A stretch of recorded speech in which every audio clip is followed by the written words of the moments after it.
अच्छा, जीवन में दुख आए तो घबराना नहीं चाहिए। हमें दुख के समय क्या करना चाहिए? भगवान का ध्यान करना चाहिए, भगवान में मन लगाना चाहिए। अच्छा ये बताओ, सुख ही सुख आएंगे, क्या जीवन में दुख नहीं आएगा? आप में से ऐसे कितने लोग हैं जिनके जीवन में कभी दुख नहीं आया है? कोई एक ऐसा? बोलो मेरी मां, आया? क्या भगवान राम के जीवन में दुख नहीं आया? क्या माता सीता के जीवन में दुख नहीं आया? इसलिए दुख और सुख तो ऐसे ही हैं, जैसे दिन है तो रात भी होगी ही, उसी प्रकार सुख है तो दुख तो होगा ही जाएगा। कहां ये तो दिन रात की तरह है, इसलिए इनसे बचना, आप सोचें कि हम इनसे बच जाएं तो संभव नहीं, आएगा। अब देखना यह है कि आपकी दुख में स्थिति क्या होती है। दुख में घबराओ मत, परेशान मत होइए। जब दुख आए तो भगवान के करीब चले जाओ, हे नाथ हमें आप ही बचा सकते हैं। कुंती बुआ ने कहा, ऐसे सुख पर पत्थर पड़े जो कृष्ण हृदय से जाए, बलिहारी बा दुख की पल पल नाम जपाए। जीवन में जब दुख आए तो भगवान का ध्यान करना चाहिए और यह समझना चाहिए कि भगवान हमें अपनी कसौटी में कस के देख रहे हैं। सोनार जी सोने को भट्टी में कब डालते हैं? बोलो। जब सोने में कोई दोष उत्पन्न हो जाए।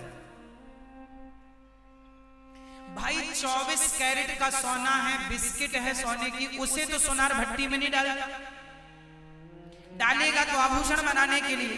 पर यदि सोना आप देंगे कि भाई ये हमारा आभूषण है, इसे आप ठीक करके दीजिए, तो वो उसे भट्टी में डाल के उसका जो मिलावट थी, टाके थे, वो करके पूरा जो चाहेंगे बना के दे देगा। सोनार लोहे सोने को भट्टी में जब डालते हैं, सोनार जब सोने को तपाते हैं तो तपाने का अर्थ यह हुआ कि सोने को शुद्ध कर रहे हैं, उसकी गंदगी साफ हो रही है, उसकी चमक और बढ़ने वाली है, वो निखरने वाला है। उसी प्रकार जब परमात्मा अपने दुख की भट्टी में आपको तपाए तो समझ लेना कि ईश्वर आपको चमकाना चाहते हैं। इसलिए ईश्वर आपके जीवन में ये दुख को, दुख रूपी आपके जीवन में ये आपको दुख की भट्टी में डालकर चमका रहे हैं। भगवान आपको और चमकाना चाहते, इसलिए दुख आए तो घबराइए मत, दुखों में प्रसन्न रहिए। जैसे रखे राम जी रहना चाहिए और सीताराम सीताराम, कोई बात नहीं। दुख में मत घबराना पंछी, ये जग दुख का मेला है, चाहे भीड़ पड़ी अंबर पर उड़ना तुझे अकेला है। दुख में मत घबराना पंछी, ये जग दुख का मेला है, चाहे भीड़ पड़ी अंबर पर उड़ना तुझे अकेला। इसलिए दुख आएंगे, घबराइए ना। क्या माता सीता के जीवन में दुख नहीं आया? आया है। इसलिए उस दुख में आपको केवल भगवान का ध्यान करना। किसके भरोसे रहना है? भगवान के। समय बदलता है मेरी मां। मैंने बड़े बड़े लोगों को, जो लोग बड़े बड़े पैसे वाले थे, उनका समय मैंने बदलते देखा। जिनके पास बहुत कुछ था, आज उनके पास कुछ भी नहीं है, और जिनके पास कुछ नहीं है उनके पास बहुत कुछ हो गया। ये ईश्वर की माया, कौन जाना कब भगवान राजा को कब रंग को राजा बनाए, कौन किसे जानता। इसलिए समय आएगा, इंतजार करो, समय आएगा, भगवान पे भरोसा रखो, कभी किसी के साथ बुरा ना करना। तुम्हारे दिन कई बार ना आपके अच्छे दिन आते हैं तो आप जरा अकड़ के चलने लग जा रहे, जी हमें जानते नहीं, हम कौन है, हम धन्ना सेठ, अच्छा जी, तो धन्ना सेठ की धन्ना सेठी भी निकल जाएगी। भगवान ने धन्ना सेठ बनाया है तुम्हें, सेवा करो इस धन्ना सेठी से, सेवा करो समाज की धन्ना सेठी से। किसी का अपमान ना करो, अपने धन का अहंकार ना दिखाना। नहीं, आज ईश्वर ने यदि तुम्हें धन्ना सेठ बनाया है तो कल ये सेठी छीन भी सकता है, क्योंकि हाथ में उसी के है सब कुछ। इसलिए धन मिले तो धर्म करना। जैसे ये हमारे श्री अनिरुद्ध साहू जी हैं, यजमान जी, इन्हें ईश्वर ने धन दिया, इन्होंने अपने धन से इतना बड़ा धर्म किया कि आज हजारों लोग कथा से जुड़ गए। धन मिले तो धर्म से जोड़ो। धन मिले तो ये नहीं कि गड़ा गड़ा के रख लें, बच्चे खाएंगे बच्चे, अरे बच्चे तो अपने कर्म करें खाएं। आप आज समस्या ये, आज लोग परेशान इसलिए नहीं है कि पैसा नहीं है। अरे आपको तो खूब भगवान ने दिया है, दाल रोटी खाने के लिए सबके पास है। आज लोग परेशान पेट भरने के लिए नहीं है, आज लोग तिजोरियां भरने के लिए परेशान हो रहे हैं। तिजोरियां कैसे भरे? पेट तो भगवान सबका, भूखा कोई सो नहीं रहा, सबका पेट भगवान भरते हैं। तुम दुखी क्यों हो? तिजोरियां भरने के कारण। तुम्हें लगता है हमारी औलाद क्या खाएगी, बच्चे क्या? अरे भाई तुम अपना खाओ, अपना आनंद से जो कमाया है उसका धर्म में लगाओ, बच्चे अपना कमा के खाएंगे। हर आदमी अपना भाग्य लेके पैदा होता है, जब परमात्मा ने पेट दिया है तो खाने को रोटी भी देगा। इसलिए चिंता नहीं, चिंतन। जिस परमात्मा ने पेट दिया है वो पेट भरने की व्यवस्था भी। आज मझौली में ऐसे ऐसे लोग भी हैं जिनके पास महीने का 10 लाख रुपए आता है, 1 करोड़ भी आता है, ऐसे लोग भी हैं। और ऐसे लोग भी हैं जो महीने के 10,000 कमाते हैं, और ऐसे लोग भी हैं जो महीने में ओनली 1,000 कमाते हैं, और ऐसे लोग भी हैं जो महीने का 1 रुपए भी नहीं कमाते। अब मुझे ये बताओ, महीने का 1 रुपए ना कमाने वाला और महीने के 1 करोड़ कमाने वाला, क्या दोनों भूखे मर रहे हैं? यदि महीने का 1 करोड़ कमाने वाला दाल रोटी खा रहा है तो जो महीने में 1 रुपए भी नहीं कमाता, परमात्मा उसे भी भूखा नहीं मरने दे रहा है, क्योंकि पालनहार तो ईश्वर, पेट सबका वही भरता। बताइए जी, कोई भूखा मर रहा है? अजगर करे न चाकरी, पंछी करे न काम, दास मलूका कह गए सबके दाता। इसलिए अहंकार ये ना हो कि मैं कर रहा हूं, मैंने ये किया। माता कुंती ने कहा प्रभु विपत्ति दे दो, कन्हैया ने कहा विपत्ति क्यों? कुंती बुआ ने कहा जब जब जीवन में सुख आया तब तब आप दूर चले गए। अरे विपत्ति नहीं नाथ, मैं किसी भी हाल में आपको भूलूं नहीं, ऐसी कृपा कर दीजिए कि प्रभु मैं आपको कभी भूलू नहीं। भगवान का स्मरण सदा रखिएगा भक्तों, कभी भगवान को भूलिए मत। ये सोचिएगा कि ये ईश्वर का आप पर ऋण है, कर्जा। परमात्मा ने आपको इतना कुछ दिया है तो उस परमात्मा की सेवा करना हम सबका परम धर्म है। इसलिए कई लोग चिंता में हैं। एक सेठ ने अपने मुनीम से कहा जरा देखो तो मेरी पूरी प्रॉपर्टी कितनी है। सेठ ने पूरा हिसाब लगा के बताया 10 दिन के बाद महाराज आपके पास इतना धन है कि आपकी 8 पीढ़ी बैठी बैठी खाएगी तो खत्म नहीं होगा। कितनी पीढ़ी? 8 पीढ़ी। तो सेठ जी रोने लगे। क्यों रो रहे हैं? बोले 9वीं पीढ़ी का क्या होगा। तो आज लोग 9वीं पीढ़ी के लिए परेशान हैं। 8 तो खा लेगी, 9वीं क्या करेगी। इसलिए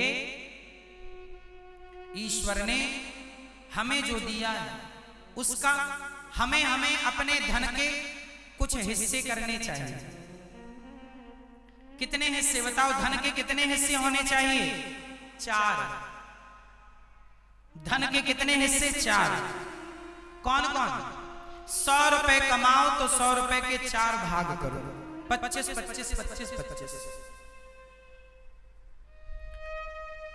पहला हिस्सा अपने बिजनेस व्यापार में लगाओ, जिससे पैसा कमाया है उसमें लगाना पड़ेगा। दुकान से कमाया है, दुकान में सामान भी तो खत्म होगा, उसमें लगाना पड़ेगा।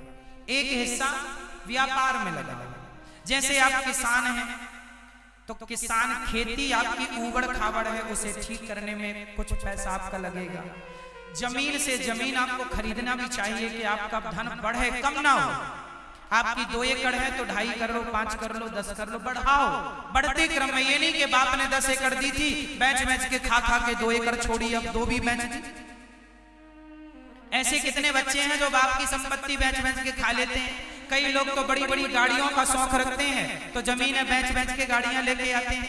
इनसे बड़ा मूर्ख कोई नहीं है जो बाप दादों की संपत्ति अपनी शौक पूरी करने के लिए बेच के शौक पूरे करे। इनसे बड़ा मूर्ख कौन है? बाप दादों की संपत्ति है, बचाओ और आप मेहनत करके अपनी संपत्ति इकट्ठी करो, उससे अपने शौक पूरे करो। ये तो आपकी उपलब्धि हुई। बाप की बेच के खाए, इसमें तो आपको कोई महान कहेगा नहीं। इसलिए धन का क्या उपयोग हो। आज लोग, पहली बात तो मैं ये कहूं कि पैसा ज्यादा कमाना चाहिए। पैसा बहुत कमाया करो। निठल्ले होके घर में बैठे रहने से, टीवी देखने से अच्छा है कि काम करो, पैसा कमाओ। पैसा बहुत कमाना चाहिए, खूब धन कमाओ। हाँ, धन धर्म से आवे, मेहनत से आवे, बेईमानी का ना आए, इससे बचना। पैसा बहुत कमाना और कमा के धन के 4 हिस्से। पहला हिस्सा आप अपने बिजनेस व्यापार को बढ़ाने में लगाओ। दूसरा हिस्सा आप अपने परिवार की जरूरतें, जैसे बिजली का बिल है, घर में राशन है, दाल चावल सब्जी रोटी सबके घर लगती है। धन का एक हिस्सा बिजनेस के लिए, एक हिस्सा आपके परिवार के लिए। धन का एक हिस्सा आपके भविष्य के लिए सुरक्षित रखो। कब के लिए? कि कल को लॉकडाउन लग जाए तो किसी के घर आटा ना मांगने, भैया आटा ना खत्म हो गया, तो जब अच्छे दिन थे तब बचाया क्यों नहीं पैसा। इसलिए कल भगवान ना करे बुरे दिन आवे तो उनके लिए आपके पास कुछ पैसा होना चाहिए। ठीक है, हाँ या ना? तीसरा हिस्सा आपके बैंक में कुछ पैसा बचा के रखो। हमारी माताओं के पास पैसा आता है, कुछ माताएं तो वो सारे पैसों से लिपस्टिक खरीद के ले आती हैं, साड़ी वाड़ी खरीद लिया। मैया ज्यादा खर्च ना किया करो, तुम्हें पैसा मिले तो उससे कुछ बचाओ अपने लिए, आपके लिए। कल आपके पति को संकट आन पड़े, कल आपके जीवन में कोई भगवान ना करे मुसीबत आ जाए, तो पत्नी ही पति का साथ देती है आर्थिक रूप से भी। इसलिए आपको लक्ष्मी कहा गया। आपके पास लक्ष्मी होएगी तब ना लक्ष्मी कहलाओगी। अब है ही नहीं, ठंडन पाल है, कुछ नहीं हमारा, सब हम लिपस्टिक पोत ली हमने, सबकी जितना भी मिला महाराज जी सबका हमने पोत लिया। वो 500 रुपए का बैग खरीद के ले आई, मटक के चल रही है। जब तुम्हारे पास ऑलरेडी बैग है तो खरीदने की क्या जरूरत है?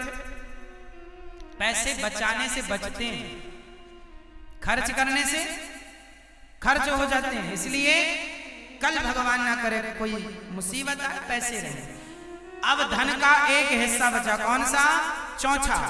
धन के चौथे हिस्से के आप 2 भाग कीजिए, चौथे के 2 भाग कीजिए। जैसे आपने 25 रुपए, हमारे 100 रुपए के हमने 4 भाग किए ना, तो अब 25 रुपए बचा आखिरी भाग। उस 25 रुपए के 2 भाग और करो तो हमें 12.5 रुपए बचते हैं। ठीक है, अब 12.5 में 12.5 रुपए तो हमें अच्छे काम में खर्च करना चाहिए। जैसे वृंदावन में गौरी गोपाल वृद्धाश्रम में वृद्ध माओं की सेवा होती है। आपके द्वारा यदि ये पुण्य का कार्य होगा, उन माओं की सेवा आप करेंगे तो आपके घर तक भी पुण्य पहुंचेगा, आशीर्वाद तो पहुंचेगा। कहते हैं दवाएं तो सब जगह मिल जाती हैं, पर दुआएं कभी कभी किसी को मिलती हैं मेरी माँ। इसलिए दुआएं जिनके सिर पर हैं उन्हें दवाओं की जरूरत नहीं पड़ती। तो दुआएं, वृद्धाश्रम में वृद्ध माएं रहती हैं 240, कभी आप आके दर्शन कीजिए। दास निरुद्ध सेवा करता है, इन माओं की सेवा इनके बच्चों ने घर से निकाला है, तो आपकी और हमारी परम जिम्मेदारी है कि आप इन माओं के लिए आप 12.5 रुपए अर्थात 100 रुपए में से चलो 12.5 नहीं 10 रुपए अपनी कमाई का एक जरा सा अंश निकाल के धर्म क्यों क्योंकि ये तुम्हारे द्वारा किया गया। वृंदावन में अन्न क्षेत्र चलता है, हजारों संत भोजन करते हैं। आप भी अपने बच्चों के जन्मदिन, शादी की सालगिरह पर अन्न क्षेत्र बंटवाओ तो आपकी रोटी भी खाएंगे और आपको उनका आशीर्वाद पहुंचेगा। और यही वो पुण्य है जो यहाँ से जाने के बाद आपका साथ देगा।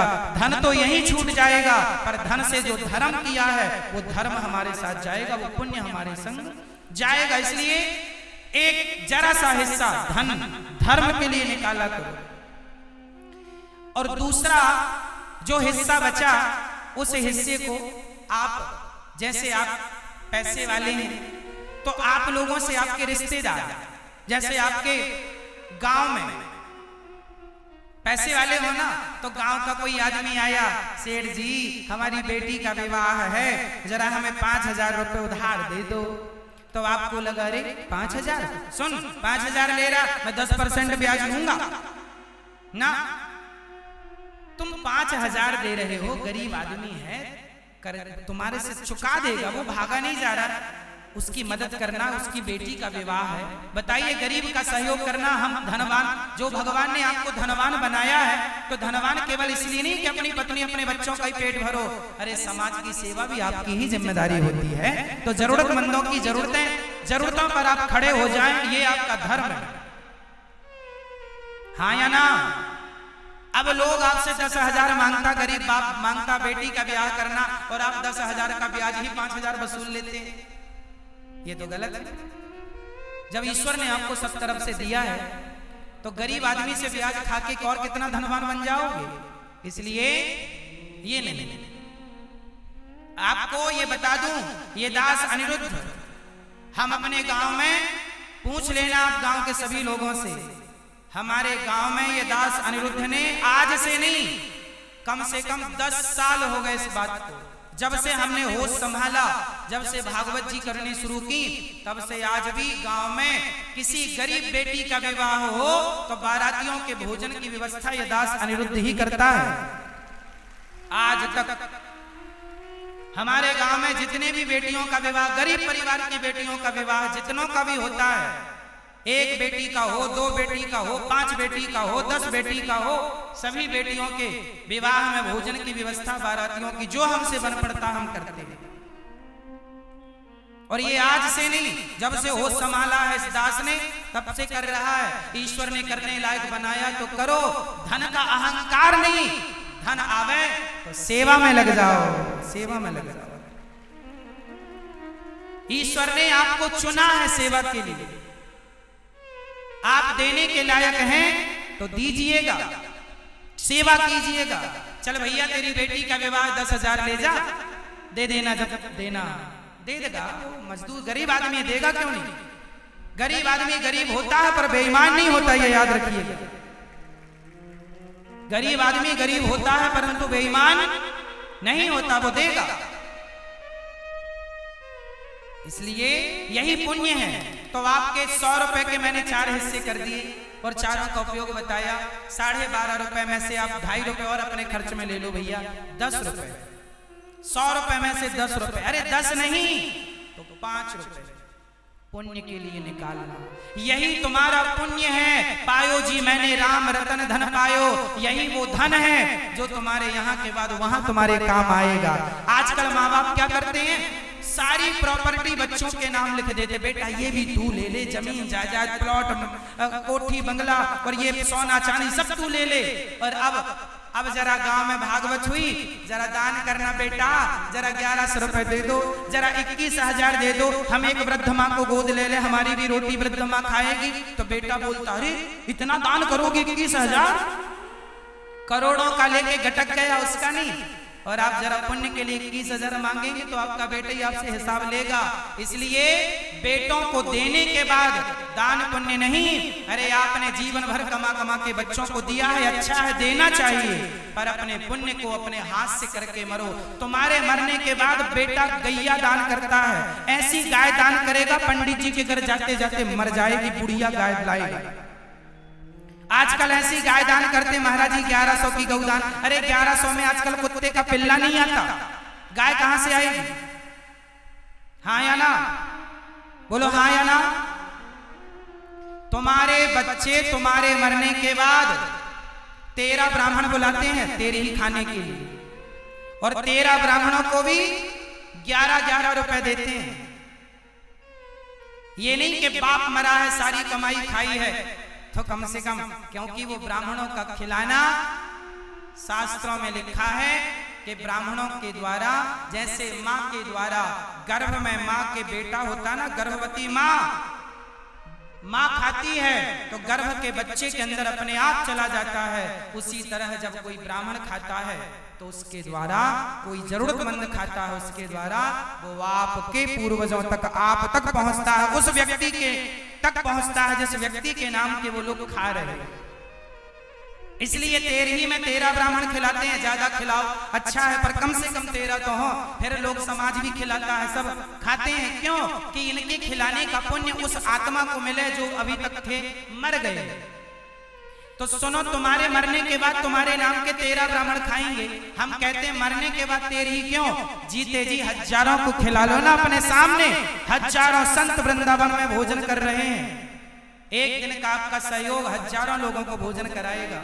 तो इसलिए दानम दुर्गति नाशनम, हम तो कहते हैं अपनी 13 बरसी करके मरना। आप लोग मरने के बाद बच्चे करें वो सब प्लस है, जीते जी आप कर लो अपना सब, बच्चे ना करें तो क्या कर लोगे? और कोरोना काल में मरोगे तो 13 ब्राह्मण भी नहीं मिलेंगे। अभी कोरोना काल में जो मरे बताओ कौन 13 ब्राह्मण मिले? हाँ या ना? बोलो हाँ या ना? कहाँ 13 हो पाई और कहाँ तुम्हारी अस्थियां गंगा जी जा पाई? इसलिए जीते जी पुण्य कर लो, पुण्य बच्चों के भरोसे। आजकल विडंबना ये है, माँ बाप बच्चों के भरोसे बैठते हैं, मरने पे बच्चे करेंगे महाराज। हाँ, तुम क्या कर रहे हो? बच्चे करेंगे, बच्चे तो रो रो के करते हैं। कुछ बच्चे ऐसे होते हैं, एक बाप के 2 बेटे होंगे ना, तो बड़ा बेटा कहता छोटे से तुम 13 कर लो, छोटा कहता बड़े से तुम कर लो। लो भैया, बाप की 13 भी अच्छे से नहीं कर पाते, तुम कर लो, तुम कर लो। इसलिए भैया अपनी खुद करके मरो, दूसरों के भरोसे ना रहो। बच्चे करें तो करें, ना करें तो चूल्हे में जाए। अपना कर लो, तुम्हारी मुक्ति, तुम्हारा मोक्ष, कम से कम तुम अपना तो कल्याण करके जाओ। बच्चों के भरोसे तो ना बैठे रहो। करेंगे बच्चे अच्छा है, पर खुद से हम जीवन में पुण्य करें, इसमें क्या बुराई है?